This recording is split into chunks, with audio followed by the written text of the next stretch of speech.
बिस्मिल्लाहिर्रहमानिर्रहीम। अस्सलाम वालेकुम। मैं हूं डॉक्टर सानिया चौधरी और आप देख रहे हैं यूट्यूब चैनल। पाकिस्तान में फरवरी का महीना बसंत के हवाले से एक ज़माने में बहुत जाना जाता रहा है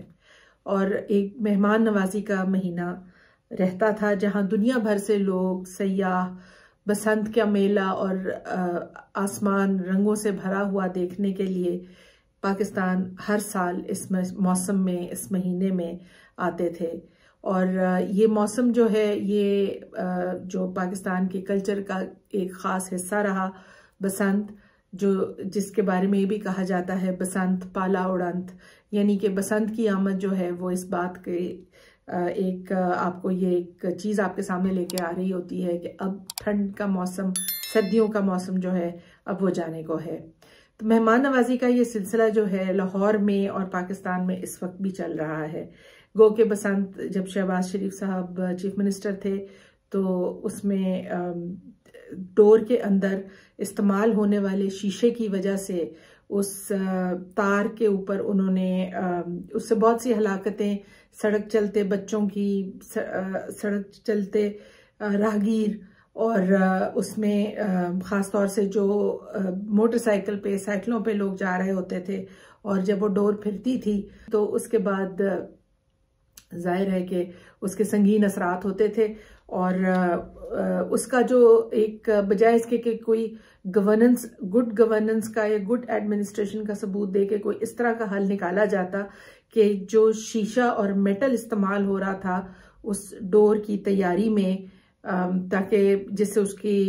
जो उड़ान होती है पतंगों की, उसके ऊपर वो चीज़ असरअंदाज होती है, तो बजाय इसके कि उस चीज़ को कंट्रोल किया जाता, तो जहां पाकिस्तान की मॉनिटरिंग और गवर्नेंस एक फेलियर रही है थ्रू आउट, वहां उस फेलियर का एक हमें जीता जागता सबूत हर साल फरवरी को ये याद दहानी करा के मिलता है कि इस बसंत के पूरे त्यौहार को, इस फेस्टिवल को बैन कर दिया गया पंजाब में। और चाहिए तो ये था कि इस चीज़ को अपनी बेहतर लॉ, लीगल फ्रेमवर्क के थ्रू, बेहतर लॉज के थ्रू इसको कंट्रोल किया जाता और इस चीज़ की पुलिसिंग की जाती। लेकिन आजकल पुलिसिंग जो है उसका इस्तेमाल जो है वो बिल्कुल मुख्तलिफ अंदाज में किया जाता है।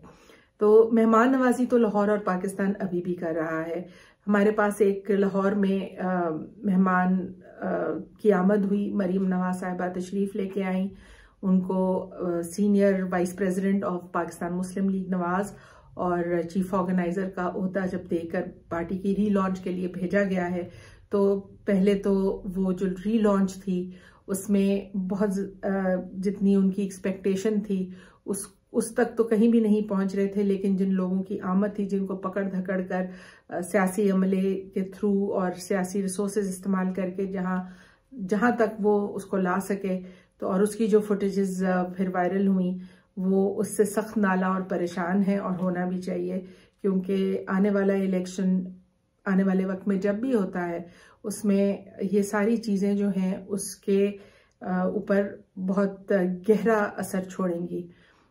पार्टी की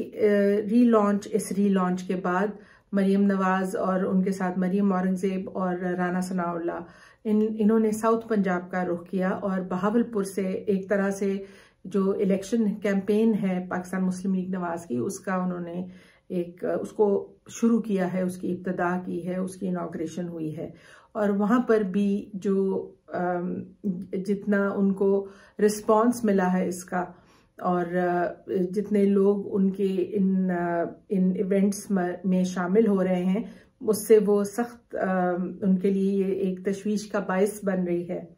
और इसी तरह की एक फुटेज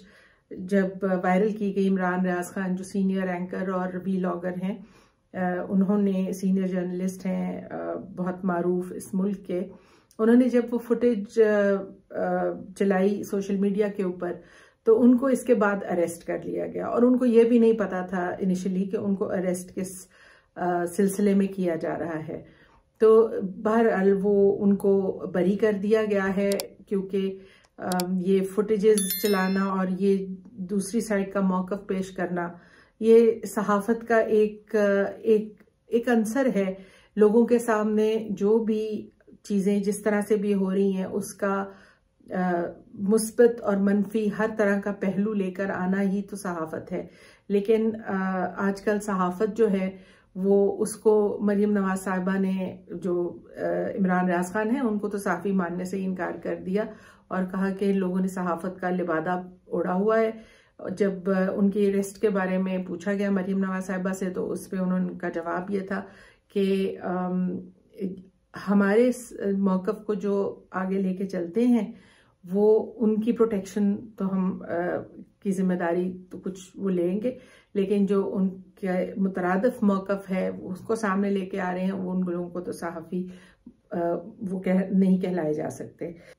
इसके अलावा जो दूसरी मेहमान नवाजी पाकिस्तान में हो रही है वो इस वक्त IMF की हो रही है। IMF का वफद जो है ये पिछला पूरा हफ्ता उन्होंने पाकिस्तान के मुख्तलिफ जो अहलकार हैं और मुख्तलिफ ऑफिसर्स हैं, वजारतें हैं, उनके अंदर मीटिंग्स चलती रहीं और इनकी आमद से पहले ही एक अच्छी इब्तदा के ख्याल से इसहाक डार साहब जो पाकिस्तान के फाइनेंस मिनिस्टर हैं उन्होंने उनको आने के वेलकम के तौर पे पहले ही 35 रुपए डीजल और पेट्रोल जो था उसमें उसकी नर्ख बढ़ा दिए और जिस डॉलर को उन्होंने बड़ी मुश्किल से रोक के रखा हुआ था उन्होंने वो डॉलर जैसे ही मार्केट में खुला छोड़ा है। उस डॉलर ने पहले दिन में ही 228 रुपए के इंटर बैंक रेट से जंप लगा के 255 रुपए का इंटर बैंक रेट अचीव किया। दूसरे दिन फिर 265 और फिर अब इस वक्त तकरीबन 271 रुपए के इंटर बैंक रेट के ऊपर, इस वक्त तकरीबन 271 रुपए के बैंक रेट के ऊपर जो डॉलर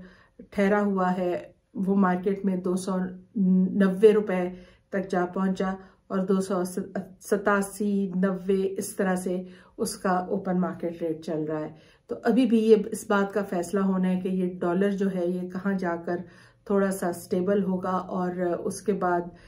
फिर से शायद कुछ इंपोर्ट्स एक्सपोर्ट्स इनकी तरफ कोई ख्याल जाए इस गवर्नमेंट का। तो IMF के आमद से पहले ही ये दो काम जो थे ये डार साहब ने एज अ गुडविल जेस्चर कर दिए थे। इसके बाद IMF की जब अब उन्होंने बड़ी बारीक बीनी से सारे मामलात का जायजा लेना शुरू किया है और मुख्तलिफ वजारतों के अंदर माइक्रो लेवल पर जाकर वो चीज़ों को देख रहे हैं, कर रहे हैं और उन्होंने 2-3 चीज़ें जो अब मज़ीद करने को कही हैं। एक तो इलेक्ट्रिसिटी टैरिफ्स जो है उनका बढ़ना फिर एक्सपेक्टेड है, 17% GST लगाने के लिए पेट्रोल डीजल के ऊपर जो है फ्यूल है उसके ऊपर ये बात हो रही है। इसके अलावा ग्रेड 17 एंड अबव के जो गवर्नमेंट ऑफिसर्स हैं उनके तमाम एसेट्स अंदरून मुल्क और बैरून मुल्क उनकी जो डिक्लेरेशन है उसको वो चाह रहे हैं कि उसको फौरी तौर पे अमलन लेकर सामने आया जाए और इसके ऊपर उन्होंने सिर्फ बातचीत पर अब वो अपना इक्तफा नहीं कर रहे बल्कि उन्होंने इसके ऊपर नोटिफिकेशन भी सुनने में आ रहा है कि वो जारी करवा दिया है। और